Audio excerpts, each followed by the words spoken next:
cœurs disposés à la recevoir ce matin. Au nom de Jésus. Amen. Alléluia. Notre Dieu est un bon Dieu. Oui, nous pouvons l'acclamer alors que nous nous asseyons. Merci les chantres.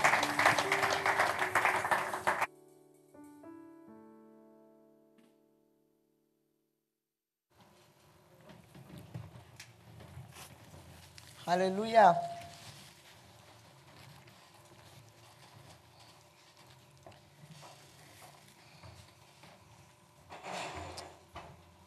Le Seigneur a mis un message sur mon cœur ce matin pour nous. Le Seigneur m'avait demandé d'enseigner là-dessus, ça fait un moment. Et au moment où je préparais ce message, je voulais complètement parler d'autre chose. Et le Seigneur m'a ramené, il m'a dit non, je t'avais dit que c'est de ça dont tu dois parler la prochaine fois. Je dis ok Seigneur, je vais me soumettre. Le titre de ce message c'est « L'Église est dans le monde et pour le monde ». L'Église est dans le monde et elle est là pour le monde. Il y en a déjà les poils qui s'hérissent là, les poils des religieux. Mais le Seigneur a dit, nous ne sommes pas de ce monde. Nous ne sommes pas de ce monde. Et nous allons en parler. Parce que comme je vous dis souvent, il y a le « il est écrit » et il y a le « il est aussi écrit ». Et il est important que nous marchions dans la vérité de la parole. Voyez-vous, un verset biblique sorti de contexte ne donne pas la vie. Amen. Un verset biblique sorti de contexte, ce n'est plus la parole de Dieu. C'est le « il est écrit ». Le même « il est écrit » avec lequel le diable est venu tenter Jésus. Mais il est écrit. Et Jésus lui a répondu, mais il est aussi écrit. Parce que le « il est aussi écrit » ramène le contexte de « il est écrit » et rétablit l'équilibre. Et c'est lorsqu'on considère le « il est écrit » et le « il est aussi écrit » que l'on a la plénitude de la révélation. Alors là, la parole nous donne la vie. Amen. Lorsqu'on s'enferme dans les extrêmes, Dieu n'est pas dans les extrêmes. Dieu n'est pas dans les extrêmes. Nous allons regarder Matthieu chapitre 16, les versets 13 à 19. C'est la première fois que le Seigneur Jésus va mentionner le mot « Église ». Matthieu 16, 13 à 19. La Bible dit « Jésus étant arrivé dans le territoire de Césarée de Philippe, demanda à ses disciples « Qui dit-on que je suis, moi, le Fils de l'homme » Vous savez, Jésus était parfaitement homme et parfaitement Dieu. Et il était plus facile de le voir en Fils de l'homme que de le voir en Fils de Dieu. Parce qu'il avait l'apparence du Fils de l'homme, mais il accomplissait les œuvres du Fils de Dieu. Est-ce que je parle à quelqu'un ce matin? Le Seigneur avait l'apparence du Fils de l'homme, mais il accomplissait les œuvres du Fils de Dieu. Alors ceux qui se fiaient à l'apparence n'arrivaient pas à faire le lien, ils se disaient mais c'est pas possible. À Nazareth, ils ont dit, n'est-ce pas là le fils de Joseph? Mais d'où lui viennent ces choses? Mais voyez-vous, ceux qui avaient l'Esprit de Dieu, comme cet aveugle que Jésus a guéri dans Jean chapitre 9, il dit, moi je sais une chose, c'est que Dieu n'exauce pas les pécheurs. Et que si cet homme a pu m'ouvrir les yeux, c'est qu'il est au-delà de l'homme. Il y a en lui une autre nature que celle de l'homme. C'est pour cela qu'il m'a ouvert les yeux. Nicodème a eu la même révélation. Nicodème est allé de nuit, il a dit non. Je te regarde, tu as l'aspect du Fils de l'homme, mais je sais que nul ne peut faire ces œuvres que tu fais si Dieu n'est avec lui. Il avait l'apparence du Fils de l'homme, mais il posait les actes du Fils de Dieu. Alors il pouvait dire, mes actes rendent témoignage de moi. Si vous ne croyez pas que je viens de Dieu à cause de ce que je dis, croyez au moins à cause de ce que je fais. Alléluia. Alors il leur demande, ceux qui me regardent, moi le Fils de l'homme, ils disent que je suis qui en tant que Fils de l'homme? La Bible dit, ils répondirent, les uns disent que tu es Jean-Baptiste. Les autres, Élie. Les autres, Jérémie ou l'un des prophètes. Et vous, leur dit-il, qui dites-vous que je suis? La Bible nous dit, Simon-Pierre répondit, tu es le Christ, le Fils du Dieu vivant. Et vous comprenez maintenant pourquoi il dit à Pierre, la Bible dit, Jésus reprenant la parole lui dit, tu es heureux Simon, fils de Jonas, car ce ne sont pas la chair et le sang qui t'ont révélé cela, mais c'est mon Père qui est dans les cieux. Parce que ce qui est né de la chair est chair. Parce que la chair ne voit que la chair. Alléluia. La chair voit la chair. Alors pour voir au-delà de la chair, pour voir le Fils de Dieu qui était dans le Fils de l'homme, il fallait une intervention divine.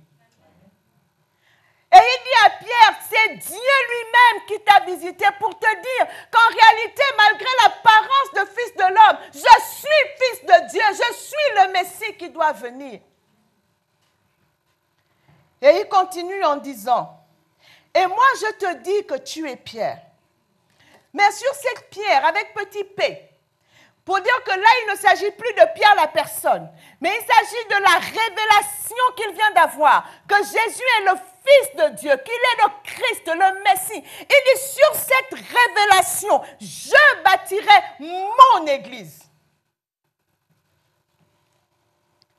Et les portes du séjour des morts ne prévaudront point contre elle.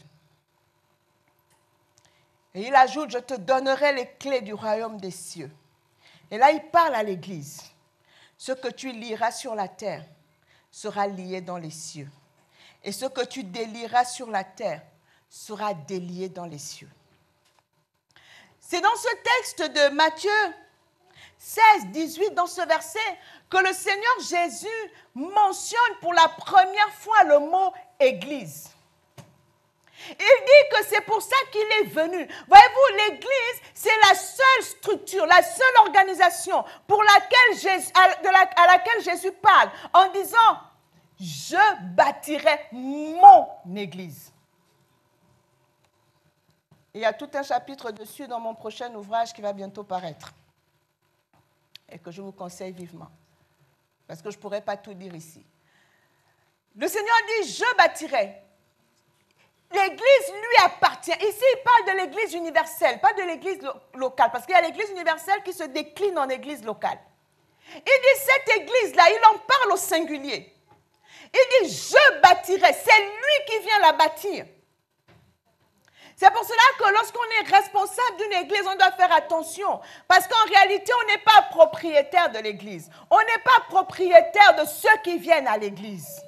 Il y a un souverain berger dont nous ne sommes que des représentants. Il dit, je bâtirai mon Église. Et il dit, les portes du séjour des morts ne prévaudront point contre elle. Le mot qui est traduit ici par Église, c'est un mot grec qui veut dire, qui se dit ecclésia. Et ce mot n'est pas un mot nouveau. Vous savez, on nous dit que l'Ancien Testament a été traduit en hébreu, de l'hébreu au français et le Nouveau Testament du grec. Mais il y a une partie de l'Ancien Testament, une partie de la Torah, notamment les livres de Moïse, donc la Torah, qui a été traduit au IIe siècle en grec par 70 anciens. Et donc on appelle cette version la Septante. Et quand on regarde la Septante, on se rend compte que le mot ecclésia n'est pas nouveau. Le mot ecclésia, c'est celui qui est employé quand on parle de l'assemblée des enfants d'Israël dans le désert en direction de la terre promise. Ce peuple qui allait en direction de la terre que Dieu lui a promise, s'il vous plaît, ils ne sont pas en train d'aller au ciel. Ils sont sur la terre ici. Ils sont en train d'aller bâtir une nation. Et ce peuple qui se déplace pour aller bâtir une nation, on l'appelle ecclésia. Et c'est ce même terme ecclésia que Jésus va emprunter pour dire « je bâtirai mon ecclésia ». Mais quand on regarde, le mot ecclésia vient du grec. Il est employé dans l'Antiquité grecque pour désigner une assemblée de citoyens qui délibèrent sur les actions de la cité. C'est une assemblée de citoyens qui délibèrent. qui prend des décisions, qui réfléchit sur la cité, qui réfléchit sur l'environnement dans lequel elle est. Quand ils étaient en train d'aller à Canaan, ils allaient bâtir une nation. Alors pour cette nation, ils devaient poser des actes, ils devaient établir des règles, ils devaient faire en sorte que cette nation fonctionne. C'était l'ecclésia. Et Dieu dit, Jésus dit, je bâtirai mon ecclésia. L'église est une ecclésia. C'est une assemblée de citoyens que le Seigneur est venu établir. Une assemblée de citoyens qui délibèrent, qui prend des décisions parce qu'elle doit impacter positivement là où elle se trouve. Elle doit changer les choses. Et il dit, les portes du séjour des morts ne prévaudront point contre elle. Quand vous regardez le livre de Proverbes 31, on nous dit de la femme vertueuse que son mari est loué aux portes quand il siège avec les anciens. Pourquoi cette référence aux portes? Parce qu'à l'époque de Jésus, et même à l'époque de David, c'est aux portes que l'assemblée siégeait. Les assemblées siégeaient aux portes de la ville. C'est là que les gens s'assemblaient pour discuter, pour échanger, pour prendre des décisions. C'était aux portes. C'est pour cela que quand Absalom veut se révolter contre David, la Bible dit qu'il se mettait à la porte de la ville. Et quand les gens voulaient aller vers le roi, il leur disait, non, le roi ne réglera pas ton problème, arrête-toi ici, c'est moi qui vais régler ça. Et donc quand le Seigneur dit, les portes du séjour des morts ne prévaudront pas contre l'Église, il est en train de dire que les décisions prises dans le séjour des morts. Et si nous revenons sur l'histoire d'Abraham et Lazare, on sait que le séjour des morts, c'est le siège de Satan et de ses démons en entendant qu'ils soient liés pour toujours. Parce que le riche est mort, il était dans le séjour des morts. Et Lazare était dans le sein d'Abraham. Donc le Seigneur Jésus dit, les décisions qui viennent de là-bas, de l'enfer, les décisions qui viennent du diable, tout ce qu'ils font, leurs manigances n'auront jamais le dessus sur l'ecclésia. Ça veut dire qu'elles n'auront pas le dessus sur les décisions de l'ecclésia. Bien aimé, ici, il est question de décision. Il n'est pas question de chasser les démons. Il est question de prendre des décisions.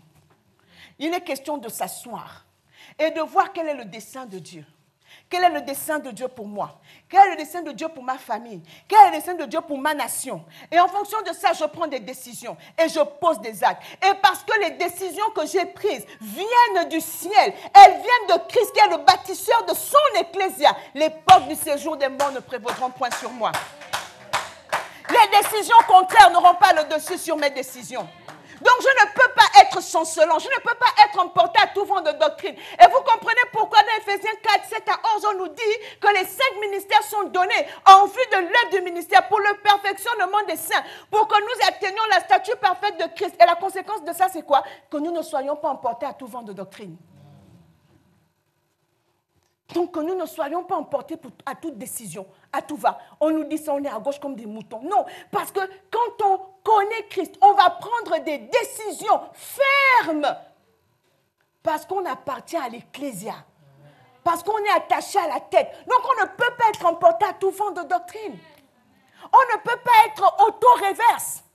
On ne peut pas vouloir une chose et son contraire. Ce n'est pas possible. Il dit, les portes du séjour des morts ne prévaudront point contre elle. Et comme c'est une affaire de puissance, bien aimé, qu'est-ce qu'on se discute là avec le séjour des morts? On se dispute la gestion de la terre. On se dispute la gestion de la terre. On se dispute le règne sur la terre. Le Seigneur a laissé l'ecclésia pour que son règne vienne ici. Et le séjour des morts aussi veut que son règne domine. Et c'est pour ça que le Seigneur nous fait la promesse. Il dit tout ce que tu liras sur la terre sera lié dans le ciel.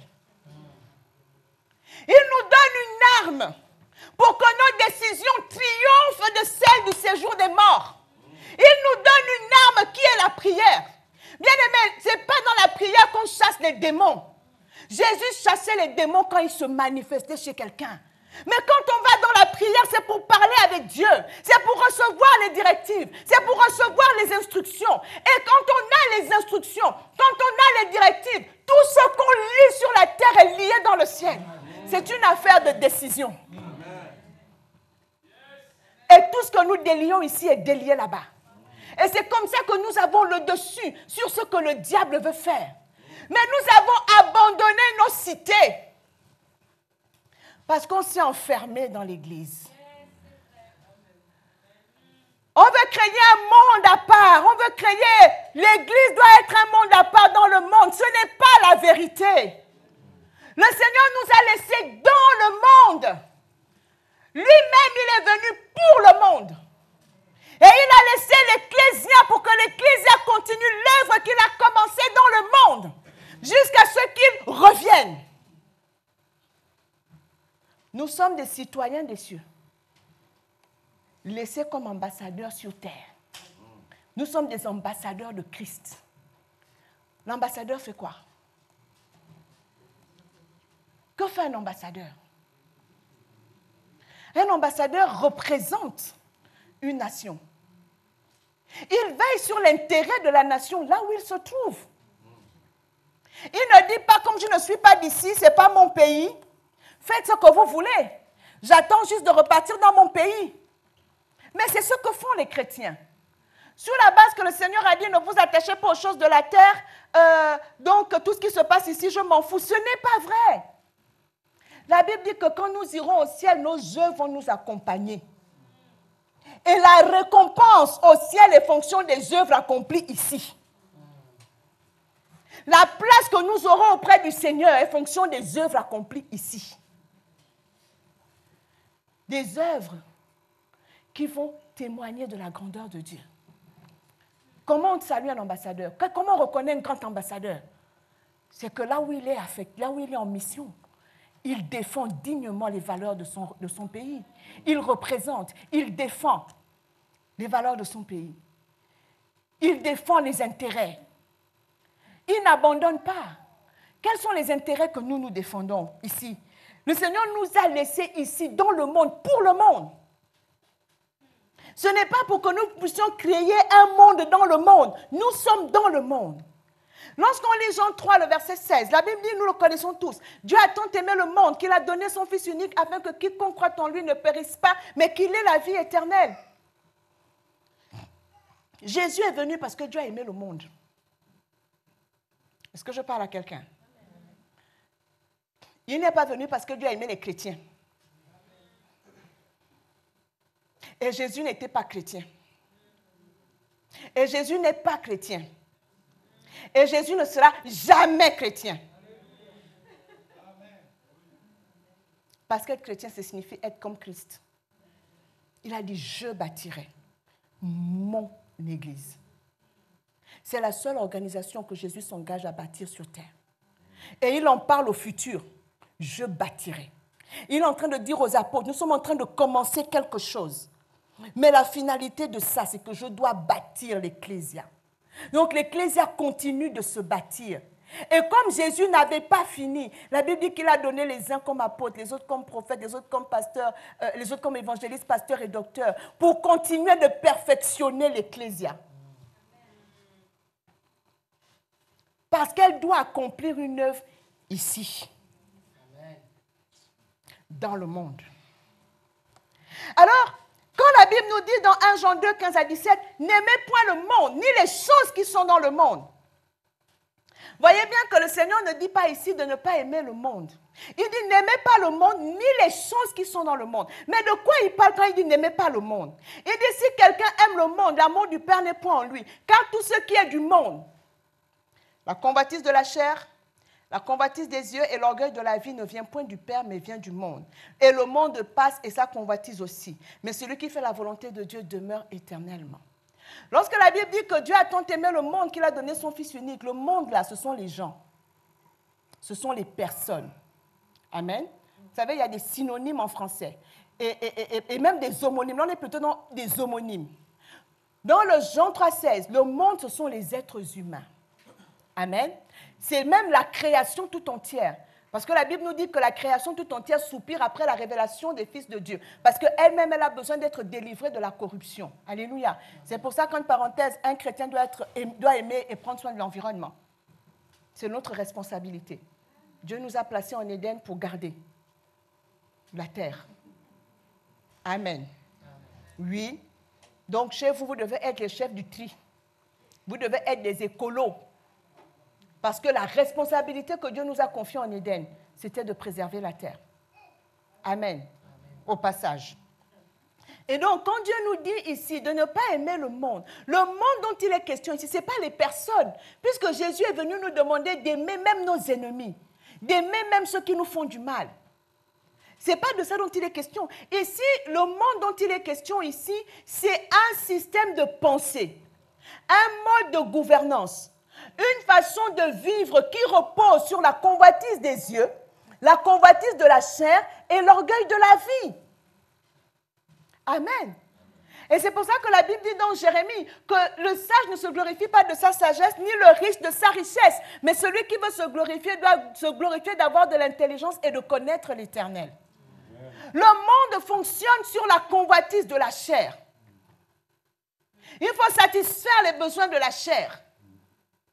Et la Bible nous cite les besoins de la chair dans Galates 5, à partir du verset 16. Dans les besoins charnels, il n'y a pas que le sexe. Dans les œuvres de la chair, il y a la jalousie, il y a la calomnie, il y a l'idolâtrie, il y a l'envie, il y a les querelles, il y a les disputes. Ça, c'est les œuvres de la chair. Il y a aussi l'impudicité. Et c'est à ces choses que le Seigneur nous dit, non, nous ne devons pas les aimer, nous ne devons pas nous y attacher, parce que ça, ce n'est pas de Dieu. Il y a la convoitise des yeux, vouloir tout ce que mes yeux voient. Il y a des personnes qui ne supportent pas de voir quelqu'un d'autre avec une belle chose. Ils vont convoiter. Il faut que ce soit pour eux. On m'a même dit que dans certaines assemblées, la femme du pasteur regarde, dès qu'elle voit un beau sac à main, elle dit, sœur, donne-moi. Le Seigneur a dit que tu me donnes. Ce n'est pas de Dieu. Nous devons apprendre à avoir les autres avec de belles choses et nous réjouir pour eux. Nous devons apprendre à nous réjouir quand le frère a une belle voiture. Le frère a une belle maison. Alléluia, Dieu l'a béni. Ce n'est pas parce qu'il est béni que toi tu ne l'es pas. Et la convoitise des yeux fait que les gens ne pensent qu'à posséder les choses de ce monde. C'est là que le Seigneur nous dit non, ce n'est pas ce que nous devons rechercher. Nous devons nous attacher aux choses d'en haut. Mais les choses d'en haut, c'est quoi? Les choses d'en haut, c'est faire la volonté de Dieu qui m'a laissé sur terre et la faire ici. Parce qu'il a dit, quand vous priez, dites notre Père qui est aux cieux, que ton nom soit sanctifié, que ton règne vienne. Et que ta volonté soit faite sur la terre comme au ciel. Qui fait la volonté de Dieu ici sur la terre comme au ciel? Qui? Si ce n'est l'Ecclésia. Qui doit faire la volonté de Dieu quand nous prions? Seigneur, que ta volonté soit faite. Qui doit la faire? Si ce n'est nous. Alléluia. Alors nous mélangeons tout.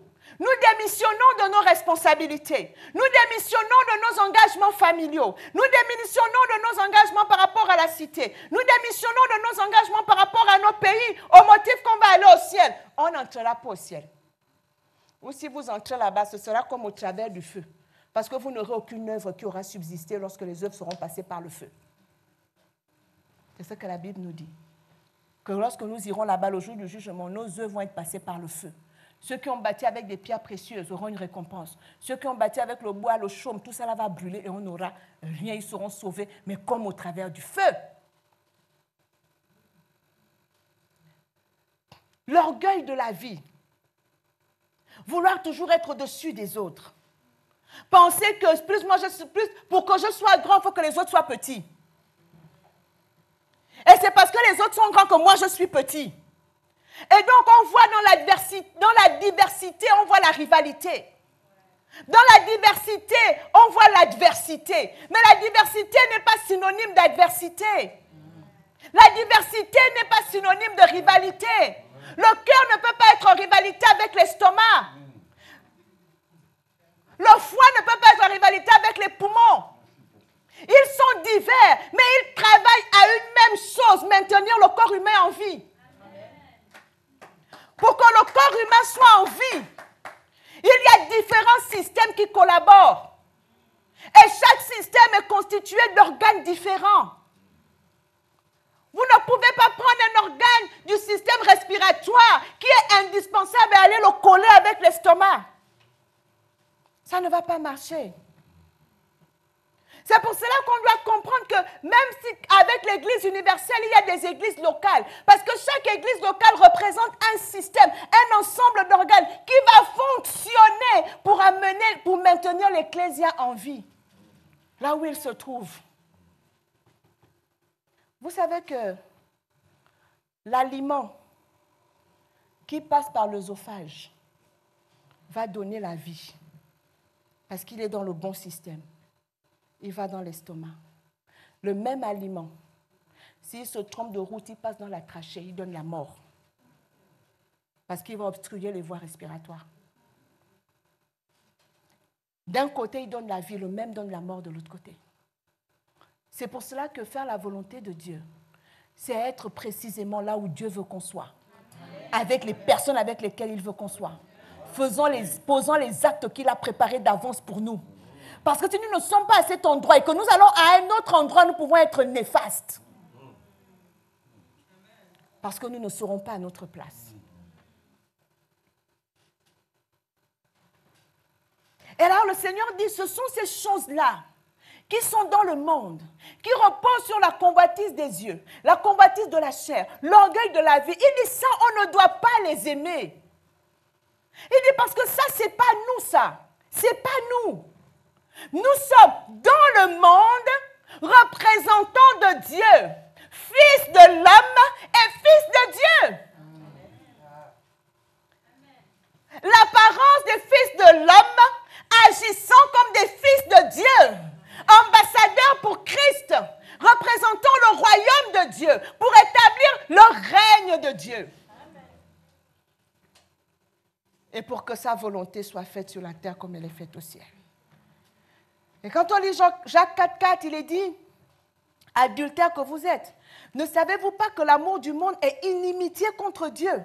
Celui donc qui veut être ami du monde sera ennemi de Dieu.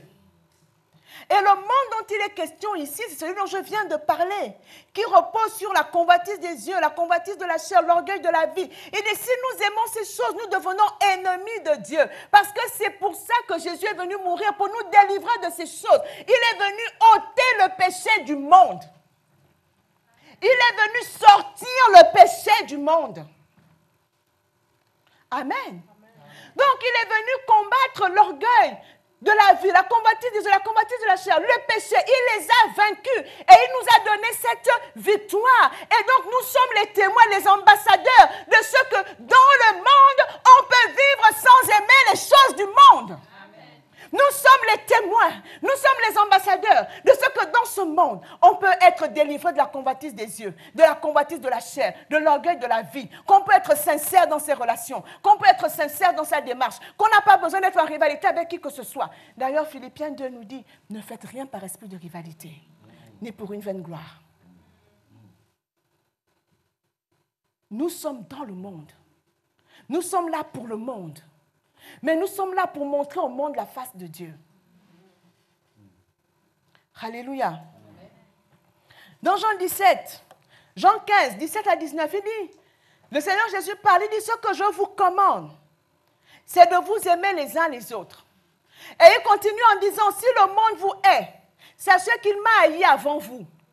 Si vous étiez du monde, le monde aimerait ce qui est à lui. Mais parce que vous n'êtes pas du monde, et que je vous ai choisi du milieu du monde, à cause de cela, le monde vous hait. Bien-aimés, nous n'apprenons pas suffisamment aux chrétiens à vivre dans le monde. Quand ils sont dans l'église, tout est beau, tout est mignon, tout est gentil, tout est enjolivé. Mais on ne leur apprend pas à faire face à l'adversité dans le monde. Parce que si quand tu es enfant de Dieu, la conséquence de ça, c'est que le monde va te haïr. Tu vas arriver au travail, tu vas voir des collègues qui te détestent pour rien. Parce que tu n'es pas du monde. Parce que quand ils racontent leurs insanités, toi, ça ne te fait pas rire. Parce que quand ils parlent de tromper leur femme, toi, tu n'as rien à dire, tu es fidèle. Parce que quand elles parlent de 3 et 4, 5 copains qu'elles ont pour se faire entretenir, toi, tu as 0 copain parce que tu attends le mariage. Alors, vous ne pouvez pas être en phase. Vous ne pouvez pas être en phase. Et vous avez des chrétiens qui ne comprennent pas ça. Alors, ils se mettent en posture. Avec les païens, ils sont totalement païens, mais pas comme Paul l'avait dit. Paul avait dit, j'ai été comme sans loi avec ceux qui étaient sans loi, quoique étant sous la loi de Christ. Ça veut dire qu'il ne péchait pas. Il connaissait ses limites. Il savait que ça, je peux faire avec eux. Mais au-delà, moi, je ne peux pas parce que je suis un ambassadeur du royaume. Je suis un ambassadeur pour Christ. Il y a des choses que je ne peux pas faire. Nous n'apprenons pas aux chrétiens à vivre l'adversité qui est dans le monde. Nous ne le leur apprenons pas. Le Seigneur a dit, je vous envoie comme des brebis au milieu des loups. Brebis au milieu des loups. Mais le miracle de Dieu, c'est que, la semaine dernière, le pasteur Cyril nous enseignait, il a dit, celui qui m'a envoyé est avec moi. Le miracle, c'est que celui qui nous envoie comme des brebis au milieu des loups est tellement avec nous que les loups ne peuvent pas nous dévorer. Il nous garde, il nous préserve. Et même, il transforme les loups en brebis autour de nous. C'est cela le miracle. Il ne nous a pas envoyés comme des brebis au milieu des brebis. Comme des brebis au milieu des bergers qui vont en prendre soin. Nous sommes comme des brebis au milieu des loups. Donc des brebis au milieu de l'adversité. C'est cela l'Église. Elle est dans le monde. Alléluia. Dans Jean 17, 13 à 18, il dit, et maintenant, c'est Jésus qui prie. On appelle ce chapitre, Jean 17, la prière sacerdotale. Il dit, et maintenant je vais à toi. Et je dis ces choses dans le monde, afin qu'ils aient en eux ma joie parfaite. Je leur ai donné ta parole. Il prie pour ceux qui croient en lui. Et le monde les a haïs, parce qu'ils ne sont pas du monde. Comme moi, je ne suis pas du monde. Je ne te prie pas de les ôter du monde, mais de les préserver du mal. Ils ne sont pas du monde, comme moi je ne suis pas du monde. Sanctifie-les par ta vérité. Ta parole est la vérité. Comme tu m'as envoyé dans le monde, je les ai aussi envoyés dans le monde. Jésus est venu, il n'était pas du monde. Et dans le monde, il a vécu l'adversité. Dans le monde, il a vécu la haine. Les pharisiens en avaient après lui. Chaque chose que Jésus faisait, il devait commenter. Chaque sortie de Jésus, il guérit un malade, c'est un problème. Il pardonne à une prostituée, c'est un problème. Tout ce que Jésus faisait était sujet à l'adversité. Mais les chrétiens ne sont pas préparés à cette adversité. Ils pensent que parce qu'ils agissent selon Dieu, tout le monde va les aimer. Non, bienvenue au club, vous serez haïs. Le pasteur Carole nous a lu un texte il y a 2 semaines. Dans les derniers temps, les gens seront ennemis de gens de bien. Ennemis de gens de bien. Vous serez trop bien pour être aimé. Alors si on vous hait, sachez pourquoi on vous hait. J'ai l'habitude de dire, dans mon engagement politique, la haine que je peux recevoir, les calomnies que je peux recevoir, m'honorent tout autant que les félicitations que je reçois. Parce que je sais que ce que je fais est juste. Je sais que je me bats pour la bonne cause. À partir de là, je n'ai aucun problème. La Bible dit les hommes pervers ont en horreur l'homme droit et l'homme droit en horreur les hommes pervers. Donc que tu sois droit ou pervers, il y a quelqu'un qui te hait quelque part. Il faut juste savoir pourquoi. S'il te hait parce que tu es droit, rends gloire à Dieu. Matthieu 5, Jésus a dit, heureux serez-vous lorsqu'on vous calomniera, lorsqu'on dira de vous toutes sortes de faussetés à cause de mon nom. Il dit quoi? Il dit, réjouissez-vous. Est-ce que votre récompense est grande dans le ciel? Réjouissez-vous. C'est tout. Ce sont des choses qu'on doit apprendre aux chrétiens. Quand tu es dans l'adversité, tu es au milieu d'une campagne calomnieuse, quelle attitude avoir? Qu'est-ce que tu dois faire? Comment tu dois réagir? Parce qu'au milieu de l'adversité, c'est là que la lumière brille. La lumière brille au milieu des ténèbres. C'est là que tu dois démontrer que tu as l'apparence de fils de l'homme, mais tu as la nature de fils de Dieu. Et c'est là que cette nature se déploie. Et après, ils disent, non, c'est pas possible, elle a un truc, ça. Non, c'est de l'hypocrisie. Ce n'est pas l'hypocrisie, je n'ai pas votre temps. Parce que celui qui m'a envoyé est avec moi. Il combat mes ennemis. Il lutte pour moi. Moi, j'ai une chose à faire. Rester fidèle à sa volonté. Rester focus. Alléluia. On va finir. Pasteur Céline me rappelle déjà que je dois finir. Je vais finir. Jean 1, à partir du verset 9. Je voulais vraiment nous partager ce texte. La Bible dit, en parlant de Jésus, quand nous lisons Jean chapitre 1, à partir du verset 1, tout le monde connaît, au commencement était la parole, et la parole était avec Dieu, en elle était la vie, et la vie était la lumière des hommes. On prend ça, et on va au commencement était la parole, et la parole a été faite chair, ok? Et puis quand on arrive au verset 12, il est dit, à ceux qui croient en son nom et à ceux qui l'ont reçu, elle a donné le pouvoir. Le elle, là, c'est quoi? Ce n'est pas la parole. Lisons le texte. C'est là que je voulais arriver. Lisons le texte.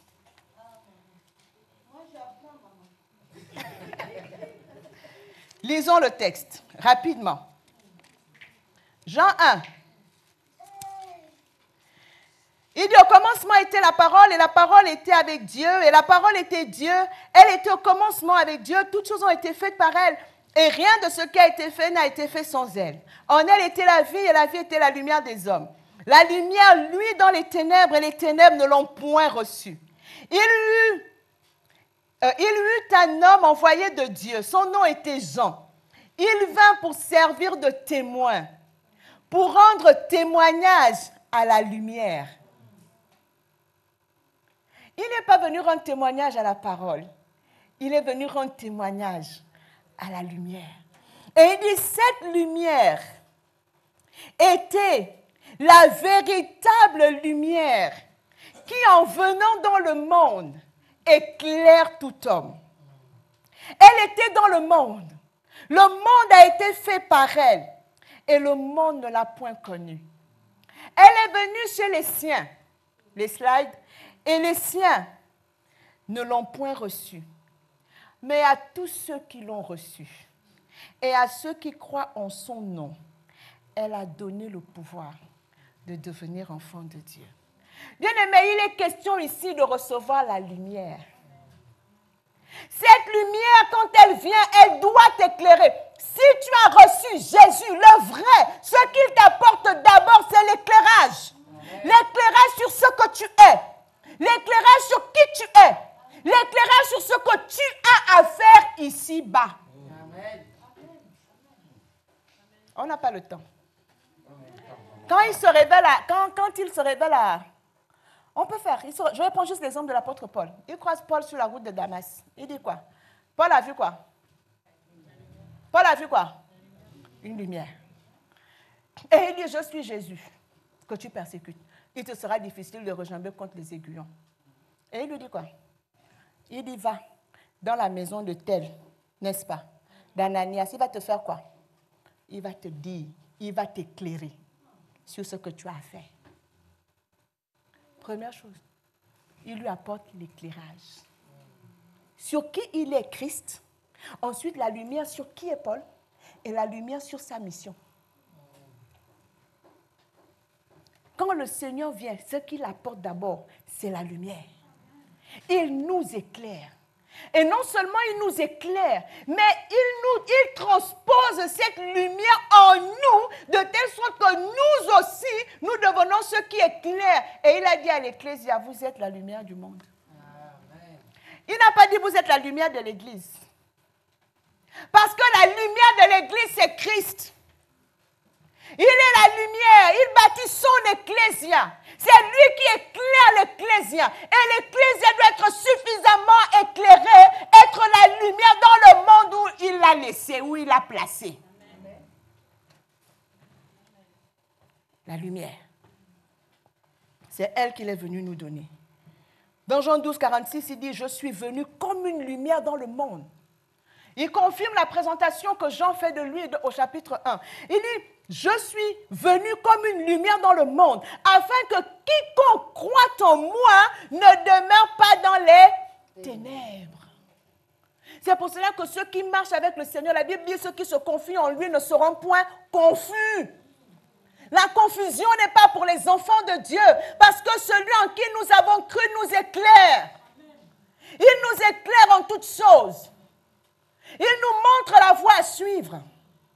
Il nous éclaire. Il est la lumière. Et il fait de nous des lumières parce que nous sommes son corps. Parce que nous sommes attachés à lui. C'est l'une des missions qu'il donne à l'Ecclésia qu'il est venu bâtir. On arrive à la fin. Il dit, vous petits enfants, 1 Jean 4, 4 à 6, vous êtes de Dieu. Et vous les avez vaincus. Vous avez vaincu le monde. Parce que celui qui vit en vous est plus grand que celui qui est dans le monde. Celui qui commande la convoitise de la chair, la convoitise des yeux, l'orgueil de la vie. Il siège au séjour des morts. Mais la Bible dit que celui qui est en nous est plus grand que lui. Alléluia. Et il dit, eux, ils sont du monde. C'est pourquoi ils parlent d'après le monde. Et le monde les écoute. Souvenez-vous du passage de Jean 15. Le monde aime ce qui est à lui. Il dit, mais nous sommes de Dieu. Celui qui connaît Dieu nous écoute. Et celui qui n'est pas de Dieu ne nous écoute pas. C'est par là que nous connaissons l'esprit de la vérité, l'esprit de l'erreur. Alléluia. Luc 10, 13. Partez. Voici, je vous envoie comme des brebis au milieu des loups. Mais le Seigneur nous fait une promesse, Jérémie 1, 19. Il dit, ils te feront la guerre, mais ils ne te vaincront pas, car je suis avec toi pour te délivrer, dit l'Éternel. Celui qui m'a envoyé est avec moi. Il dit, va, tu es une brebis au milieu des loups. Ils te feront la guerre, mais ils ne te vaincront pas. Les chrétiens ont besoin de savoir, les chrétiens fuient trop la guerre. L'adversité au travail, c'est toi qui veux fuir. Pourquoi tu fuis? Ils te feront la guerre, ils ne te vaincront pas. Lis-le dans le ciel, c'est lui qui va changer le boulot. Celui qui veut t'embêter là, tu as l'autorité de Dieu. Si tu es sûr que tu es au bon endroit, là où Dieu te veut, tu as l'esprit de Dieu pour vaincre toute adversité. Tu as l'esprit de Dieu pour triompher de toute contrariété. Et tu le fais dans l'amour, en leur témoignant la nature de Dieu qui est en toi. Pas besoin de haine. Pas besoin de calomnie, pas besoin de médisance, pas besoin d'aigreur. Tu arrives tous les matins, la lumière de Dieu est sur toi. Ton visage est rayonnant de gloire. Tu es souriant. Alors qu'ils t'ont fait des coups bas la veille, ils s'attendent à ce que tu arrives et que tu viennes pleurnicher. Quand tu arrives, tu as la tête haute, tu dis Alléluia, bonjour à tous, vous allez bien, vous avez passé une bonne journée. Amen. Tu ne leur dis pas Amen, mais tu as une attitude. Tu as une attitude qui leur montre que ce qu'ils ont fait hier n'a eu aucun impact sur toi. Tu n'en fais même pas état. Tu n'en parles même pas. Ta vie roule. Alléluia. 1 Jean 5, 3. La Bible dit, car l'amour de Dieu consiste à garder ses commandements. Et ses commandements ne sont pas pénibles. Parce que tout ce qui est né de Dieu triomphe du monde. Tout ce qui est né de Dieu triomphe du monde. Et la victoire qui triomphe du monde, c'est notre foi. La foi que nous avons dans les promesses de Dieu. La foi que nous avons que Jésus-Christ est réellement le Fils de Dieu. La foi que nous avons qu'il est avec nous tous les jours jusqu'à la fin du monde. La foi que nous avons qu'il est celui qui veille sur nous. La foi que nous avons qu'il nous donne de triompher, qu'il nous a sanctifiés. Souvenez-vous, j'ai lu un texte, je suis passé très vite. Quand il dit, je les ai laissés dans le monde, il dit, sanctifie-les par ta vérité. Parce que c'est la sanctification qui nous permet de triompher de l'orgueil de la vie, de la convoitise de la chair et de l'orgueil, la convoitise des yeux. C'est cela la sainteté qui nous fait triompher du monde. Parce que nous sommes nés de Dieu, nous avons cette nature divine en nous. Et cette nature divine nous donne de triompher du monde. Alléluia. Qui est celui qui a triomphé du monde? Sinon celui qui croit que Jésus est le Fils de Dieu. Alléluia. Nous étions au verset 5 déjà. Celui qui a triomphé du monde, c'est celui qui croit que Jésus est le Fils de Dieu. Ça veut dire celui qui croit en la plénitude de l'œuvre de Jésus pour lui.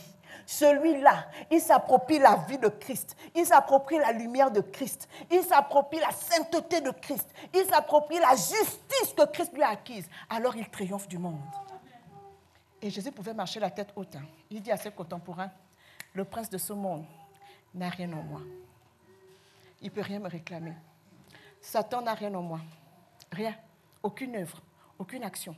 Fouillez. Vous pouvez fouiller, retourner ma vie dans tous les sens. Il n'y a pas de péché caché. Il n'y a rien. Et là, vous êtes inébranlable. Le diable ne peut pas vous ébranler. Le diable ne peut pas vous atteindre. Il nous a laissés dans le monde pour que nous rayonnions, pour que dans le monde, nous témoignions de lui. Nous ne sommes pas là pour nous-mêmes. Nous sommes là pour éclairer le monde. Nous sommes là pour qu'au travers de nous, le monde sache. Lisez Jean 17. Il dit, je les laisse dans le monde. Il dit, à l'amour que vous aurez les uns pour les autres, le monde saura que vous êtes mes disciples. Même le Saint-Esprit est venu pour que nous soyons témoins de Jésus dans le monde. Il n'est pas venu pour que nous parlions en langue, simplement. La Bible dit, celui qui parle en langue s'édifie lui-même. Il se construit lui-même parce qu'il a besoin d'une stature. Il a besoin que la stature d'enfant de Dieu soit en lui pour qu'il manifeste les œuvres de Dieu. Nous avons besoin de resituer notre combat, bien-aimés. Nous sommes dans le monde, mais nous sommes là pour le monde, en entendant d'aller là-bas. L'ambassadeur reçoit les ordres de chez lui pour les appliquer là au pays où il a été envoyé, pour défendre les intérêts, protéger les citoyens. Alléluia. Et nous avons une autre mission, c'est de gagner encore des citoyens, les faire entrer dans notre royaume, dans le royaume de Dieu, dont nous témoignons ici sur terre. Alléluia. Les portes du séjour des morts ne prévaudront point contre nous. Elles n'ont pas le dessus sur l'Ecclésia. Mais trop peu de chrétiens s'asseyent pour réfléchir au moins sur la vie de leur cité, sur la vie de leur famille. Mais d'autres ont usurpé ça à l'église. Eux, ils se réunissent pour savoir qu'est-ce qu'ils vont faire du quartier, quelles sont les décisions qu'ils vont prendre, comment ils vont gérer la cité. Et nous sommes devenus les suiveurs.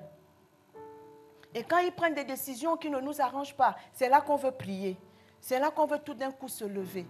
Mais nous sommes sortis de notre mission de départ. Nous sommes l'Ecclésia, une assemblée qui délibère pour instaurer le règne de Dieu sur terre. Une assemblée qui délibère pour que la volonté de Dieu soit faite. Une assemblée de Dieu qui délibère pour que les intérêts de Dieu soient défendus. Que les intérêts de Dieu prennent le dessus. C'est ça l'Ecclésia. Une assemblée de citoyens qui délibèrent, qui prennent des décisions. Et non pas simplement une assemblée de citoyens qui est là pour chanter coucou, coucou, coucou, c'est bien. Mais la force que Dieu nous donne ici, c'est pour être des lumières et des témoins dehors. Est-ce que Dieu a parlé à quelqu'un ce matin? Alléluia.